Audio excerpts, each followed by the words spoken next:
मंच पर उपस्थित बेनीवाल भाई साहब, उमेश जी भाई साहब, पुखराज जी और अतिथिगण, आपको मेरा सादर प्रणाम। सामने जो भाई बहन बैठे हैं उनको भी मेरा सादर प्रणाम।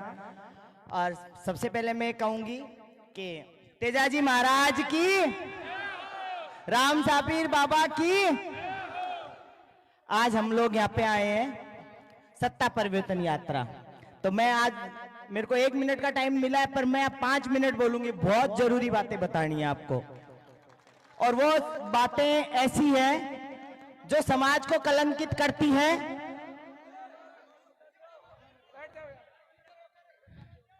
जो समाज को कलंकित करती है, और वो सरकार पे ऐसे निशानियां, सवाल, अंगुली उठाती है कि क्या कर रही है सरकार। आप लोग मुझे फॉलो करते हो, आप लोग देखते हो। मेरा एक सोशल मीडिया पे मामला है जिसमें मेरा फर्जी पेज बनाया हुआ है, और फर्जी पेज पे अश्लील मूवी चलती है, गंदी गंदी पिक्चरें चलती है। आप लोगों के निवेदन किया, मैं लोगों से भी निवेदन कर चुकी हूं, बहुत सोशल मीडिया पे भी बोल चुकी हूं कि मेरा पेज बंद कर दिया जाए। आज इतना प्यार दे रहे हो, भाई साहब के साथ बैठी हूं मैं, और अपने आप को बहुत भाग्यशाली मानती हूं। और सबसे ज्यादा खुशी इस चीज की है कि मैं आरएलपी टीम का हिस्सा हूं, और जब मैं सुरक्षित नहीं हूं तो आप लोग कैसे सुरक्षित होंगे। और ये फैसला मैंने इसीलिए भाई साहब के पास आई हूं कि ये सबकी सुरक्षा करते हैं, इनके लिए जातिवाद बिल्कुल शब्द नहीं है, उनके लिए आप भाई हो, और सब सर्व समाज एक तरफ है, 36 की 36 कौम के लिए काम करते हैं। इससे बड़ा बड़प्पन क्या होगा जो खुद अपने मुंह से कभी नहीं बोला कि मैं तुम्हारे लिए क्या कर रहा हूं। संसद में आपके लिए आवाज उठाते हैं।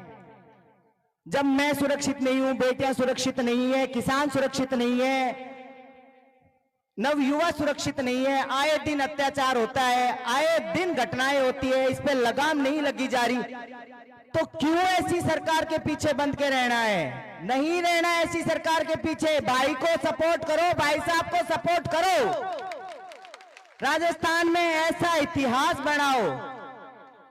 भाई साहब कहते हैं कि तीसरे नंबर पे चल रही है, ये भाई साहब का कहना है। आप तो जनता हो, अपनी नजर से देखते हो, आरएलपी नंबर 1 पे चल रही है। उसका रीजन एक है कि जो इंसान सरकार को टारगेट कर सकता है, उस पर अंगुली उठा सकता है, उसको गलत और सच की पहचान करा सकता है, वो सरकार कभी तीसरे नंबर पे नहीं हो सकती, वो हमेशा 1 नंबर पे है। सरकार किसी का क्या फैसला करेगी? हमारी अदालत तो यहां लगती है, भाई साहब के पास लगती है। हम आते हैं दुख सुख में इनके पास में, भाई साहब ये हो गया, भाई साहब हुआ। क्या अभी कभी तक आपकी सुनवाई नहीं हुई? बोलो, हुई है ना? तो इस बार भाई साहब को ही लाना है। आधे से ज्यादा 75% अगर किसी चीज में योगदान है तो वो किसान का है, अर्थव्यवस्था में। ये सबसे बड़ा कारण है कि सरकार इसको दबाने की कोशिश कर रही है। किसान नहीं हो तो कुछ भी नहीं हो। आज वो नारा ऐसे ही नहीं बना, जय जवान, तो कहीं ना कहीं किसान आगे हैं। मैं भी एक ड्राइवर की बेटी हूं, किसान की बेटी हूं, और मैं आज यहां खड़ी हूं।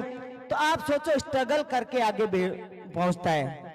यहां पे कितने लोग आ गए, कितने लोग चले गए आपके गुडा मलानी में, और कितने परिवर्तन हो गए।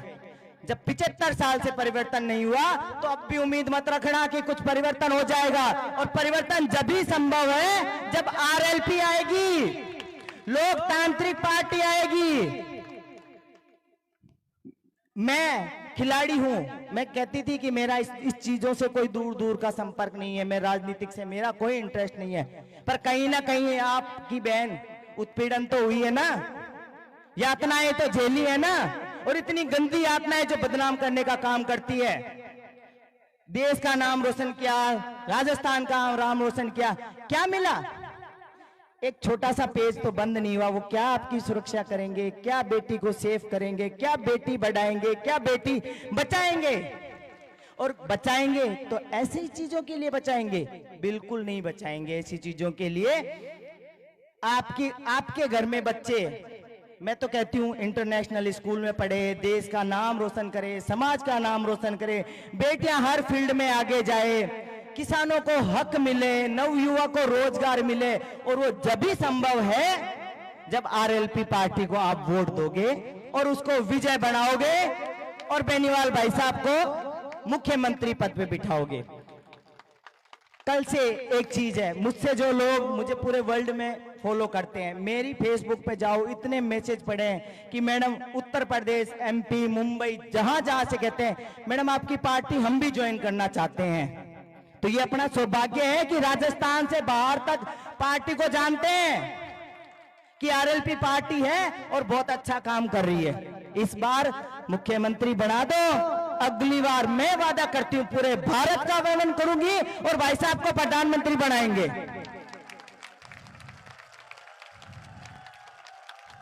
मैं वादा करती हूं इस बार मुख्यमंत्री बनाओ और अगली बार पूरे भ्रमण हम करेंगे और भाई साहब को प्रधानमंत्री की गद्दी पे बिठा के ही रहेंगे। कहते हैं कांग्रेस के इतनी भीड़ आई थी, बीजेपी के इतनी भीड़ आई थी, जो हम लोग इकट्ठे हैं ना, हम तो सिर्फ राजस्थान के हैं। जब बाहर के लोग यहाँ के सभा करते हैं ना कांग्रेस बीजेपी और, तो आधी से जनता बाहर आ जाती है, बाहर से यहाँ आ जाती है। क्यों आ जाती है? आप लोगों का माइंड डाइवर्ट करने के लिए। अरे भाई बीजेपी के पास इतने नेता है, कांग्रेस के पास इतनी जनता है, कुछ नहीं है। खाटू श्याम जी में कांड हुआ था, बसें भर के आई थी, औरतें कितना गुस्सा कर रही थी, क्या कह रही थी, एक औरत कह रही थी बाप काना माने लिया आयो, पानी पीऊं नहीं कौन छोड़ी, बस रोकी कौन है। तो इस तरह औरतों को टारगेट मत बढ़ाओ। औरतों को टारगेट करके कभी किसी ने राजनीतिक हासिल नहीं की है। और भाई साहब ने कभी मेरे को नहीं बोला कि प्रिया तुम ऐसे बोलो, प्रिया तुम ऐसे बोलो। मैं जो बोलती हूँ खिलाड़ी हूँ, दिमाग में मेरे कुछ नहीं है, जो बोलती हूँ दिल से बोलती हूँ, और जो दिल से बोलता है वो हमेशा करके दिखाता है। कभी जिंदगी में शौक नहीं है BMW, OD, मर्सिडीज ब्रांड पहनने का। मैं ये सोचती हूँ 100 रुपए मीटर वाला कपड़ा लाऊंगी, 100 रुपए की टी-शर्ट पहनूंगी, तो उसको ब्रांड मैं बनाऊंगी, ब्रांड को नहीं पहनना। बीजेपी कांग्रेस में जाके आपको उसका हिस्सा नहीं बनना, हिस्सा भाई साहब को बनाओ अपनी जिंदगी का और अपनी सत्ता का और मुख्यमंत्री पद का।